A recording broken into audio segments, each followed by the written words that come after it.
After 12, the living room glowed with television light, a soft wash of pastel colors spilling over neat shelves, and an old floral rug.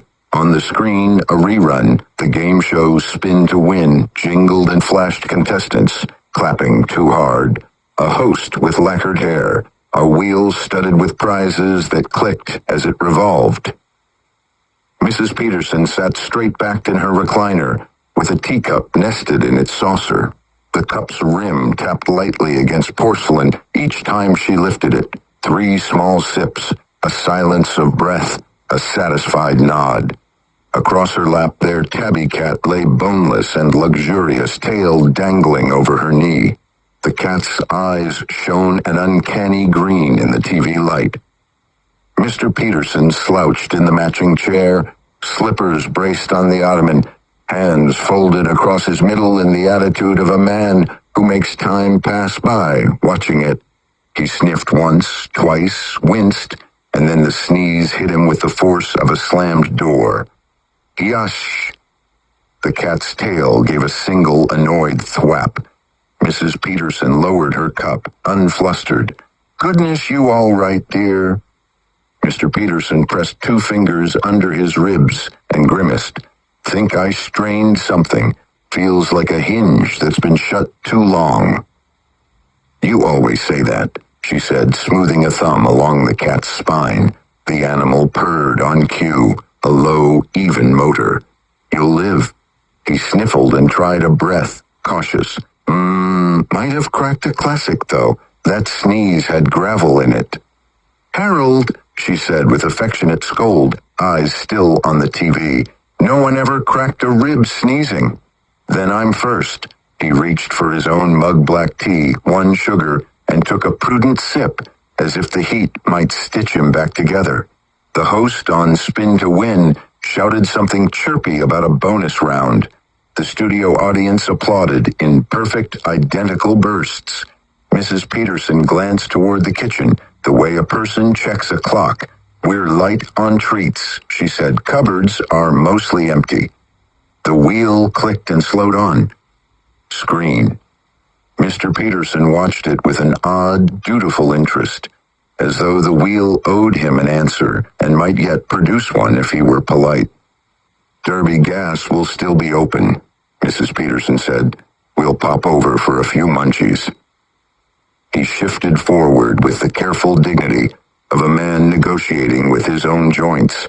Chips, maybe those little butter cookies in the tin.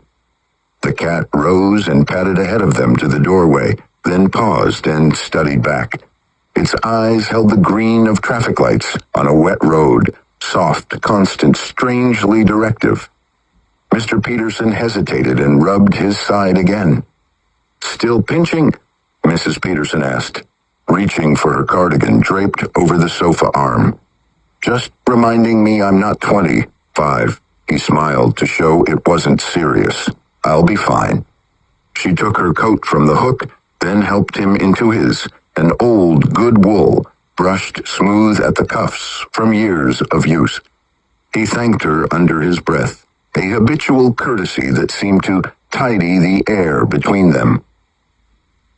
On the TV, confetti cannons coughed pastel paper. The crowd clapped in those same clipped bursts. Mrs. Peterson found the remote and lowered the volume to a mutter, then off. The room exhaled into stillness, the kind that happens in houses that have known the same 2 people for a long time. All right then, she said, picking up her keys. Let's get some munchies. The cat threaded itself between their ankles. For a half second, in the dark glass of the turned-off screen, Mr. Peterson saw 3 figures by the door, himself, his wife, and a neat, compact outline with green eyes that hovered where a reflection shouldn't. He blinked. Only the room remained. Come along, Harold, Mrs. Peterson said gently. He nodded, patted his side once more as if bargaining with it, and followed her out. The cat sat like a statue on the threshold and watched them leave, eyes steady and bright in the dim. The house kept its own counsel. The television's blank face gave nothing away. The Petersons stepped into it together, as they always had, and pulled the door softly shut behind them. Mr. Peterson grimaced as his shoe met the gravel path. "Blasted sneeze," he said, rubbing his side. Felt like a hammer against the cage. Rattled something loose. His wife unlocked the sedan with a small metallic snap. "You always believe you're coming apart," she said, voice calm and lightly scolding. One cough, one hiccup, and it's the end of days for Harold Peterson. He attempted a chuckle, but it collapsed into a ragged snarl. "This one had heft," he insisted, straightening slowly, "like thunder bottled in the chest. If I tip over, you'll know why." "Then I'll set you up right again," she said. The sedan gleamed faintly in the streetlight, its pale surface reflecting the orange light like old bone. Mrs. Peterson slid into the driver's seat, adjusting the mirrors with deliberate care, while her husband lowered himself gingerly into the passenger side, groaning as his joints resisted. He turned his head back toward the house. The cat still hadn't moved. Its luminous eyes burned steadily through the sheer curtain, twin beacons in the shadow. He blinked, rubbed at his face. "Still watching us," he murmured softly, fastening the belt across his chest. His wife adjusted her glasses and started the ignition. The engine coughed once, then settled into a low idle. "Then let him watch," she said, her expression unreadable. "He always does." Mr. Peterson sat angled in the passenger seat, one hand resting lightly on his abdomen as though he could hold his ribs steady with touch alone. He watched the street lamps tick past, each halo bleeding briefly across the windshield before vanishing behind them. His voice, when it came, was low. "Funny thing, these streets. Always empty, not even a dog to bark at the car." Mrs. Peterson's fingers tapped the wheel in a soft, practiced rhythm. "It's peaceful," she said evenly, though her eyes never left the road. "People prefer order. Silence keeps the night clean." "Silence keeps it strange," he countered, though the words carried no fight. He adjusted his glasses and peered at a row of houses. Curtains hung still, no silhouettes, no buzzing television light, only darkness contained neatly behind glass. "When I was a boy, you couldn't drive a mile at night without seeing someone on a porch, smoking or waving. Now it feels like everyone's been packed away." His wife gave a small smile, but it didn't reach her eyes. "Times change, Harold. Best not to peer too hard at shadows." The radio crackled once, faint static leaking through, even though it had been switched off. Harold flinched, then frowned at the silent dial. Mrs. Peterson reached to adjust it, but the rumble died before her fingers touched the knob. He shifted uncomfortably in his seat. Even the cars got secrets now.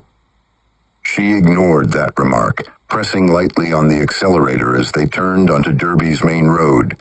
Storefronts passed in quick succession, laundromat, hardware shop, old cabins, and a diner, all dark, all immaculate. Not a paper littered the sidewalk, not a curtain stirred in the upper windows. The town seemed to breathe in unison with the engines. "Snacks first," she said with calm precision, "then home. A little indulgence never hurt anyone." "A man lives for indulgence," Harold replied, though the rasp in his throat made it rumble like a confession. He coughed lightly, pressing his hand to his ribs again. "Still pinching?" she asked without turning her head. "Like a hinge, rusted shut," he said. "But don't fuss. A bag of cookies will fix most ailments." Her lips quirked faintly, not quite a smile, but something close. "You and your cookies." He let his gaze wander back out the window. The trees lining the road were tall, skeletal, their branches netted against the violet sky. For a moment he glimpsed 2 pinpoints of green in the tree line, hovering motionless, but the headlights shifted and the illusion vanished. He said nothing. As they drew closer, the wavering of Derbie gas waver ahead, the sign buzzing with uneven light. The word gas burned steadily while Derbie blinked, stuttered, then steadied again. The parking lot was empty except for a lone pickup with its hood raised. No driver in sight. Mrs. Peterson slowed the sedan and pulled into a space near the door, the overhead lamp casting their car in sterile light. She switched off the engine. For a long moment, neither of them moved. Then Harold exhaled slowly, rubbing at his ribs once more. "Well," he rasped, voice dry, "time for munchies."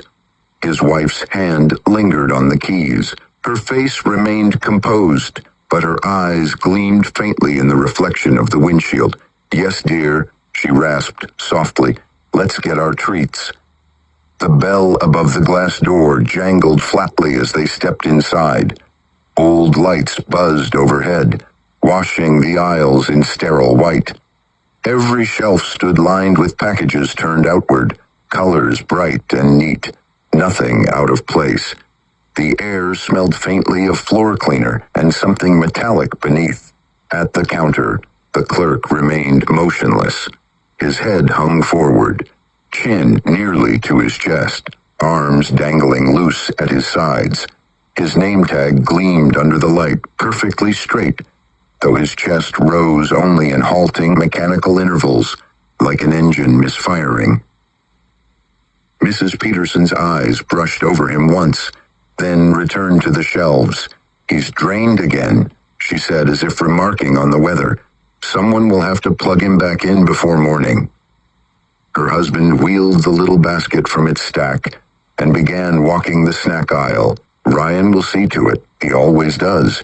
You remember last month when the farmer's boy ran dry out by the grain silos? Whole family was wringing their hands until Ryan rolled up with the unit, switched him back on. Good as new." She agreed, plucking a box of crackers from the shelf and studying it as if the neatness of its printing mattered. So fresh he didn't even remember collapsing, smiling all the while, a tidy return. Mr. Peterson tucked a bag of cookies under his arm. Better than the one before him. That poor girl shrieking in the fields like a bird with broken wings. Took 2 men to hold her down while they clipped the wires in. Whole business rattled my bones. She placed the crackers into the basket, her expression unchanged. Fresh ones always kick. They settle, though. Once the current takes root, they die down. Harold nodded, wiping his glasses on a cloth he drew from his coat pocket. And then they shine just like the rest of them, bright as the foxes in the woods. Her lips curved faintly, not quite a smile. "We've been lucky with the yield, always enough to keep the wheels turning." She spoke the phrase the way one recites a prayer, calm and reverent. The basket grew heavy with chips, candy, and bottled tea. They strolled as if browsing in daylight, their voices low, unhurried, almost affectionate in their casual review of what had been done. "New ones still smell different," Mr. Peterson said finally, selecting a can of soda. "Sharp, full of static, makes the air taste alive." "Static fades," he said. "It always does." At the counter, the clerk remained frozen in place, his eyes half open. A weak green light pulsed behind the glaze of his stare, dimming with each slow, stuttering breath. Mrs. Peterson drifted toward the shelves nearest the counter, her basket swinging lightly from her arm. Boxes of cereal and bags of rice stretched in perfect rows, their colors too vibrant beneath the electric lights. She trailed her fingers along the smooth packages until she stopped before the bottom shelf. There it was again. A tall glass jar sat tucked against the corner, its label curled and peeling, the print rubbed half away. The brine inside gray and murky, faintly clouded, obscuring the pale shapes floating within. Anyone else might have dismissed it as old stock forgotten inventory, but Mrs. Peterson's eyes lingered on it with unnervingly still recognition. She bent down slowly, lifting it with both hands.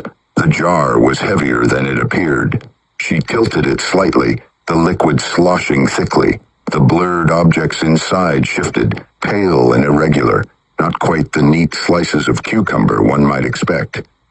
Her lips parted in a soft murmur. Pickled brain, the very same kind at home. Mr. Peterson glanced over from the next aisle where he was tapping the top of a soda can to test its seal. That ragged old thing again? Thought you were done fussing over it. She cradled the jar against her chest, her expression unreadable. It feels right. It's meant for us. He shuffled closer, peering at the cloudy glass. Not much of a treat. You sure about that? Her tone sharpened just enough to end the discussion. Yes, Harold, we'll be taking it. He raised his hands in surrender, a faint chuckle rumbling in his throat. All right, dear, your stomach, your choice. He turned back to the aisle, slipping a bag of salted nuts into the basket. Best hurry, Mrs. Peterson said absently. Looks like he'll go dark completely before long. Ryan ought to know. Ryan always knows, Mr. Peterson answered. Mrs. Peterson followed, the jar cradled close to her chest, as if it were fragile or precious. The clerk remained at his post. His chin sagged against his chest. His hands slack at his sides. That faint green still pulsed weakly behind his glazed eyes, dimming with every jerky rise and fall of his chest. Then Mrs. Peterson stopped abruptly. The cat was there.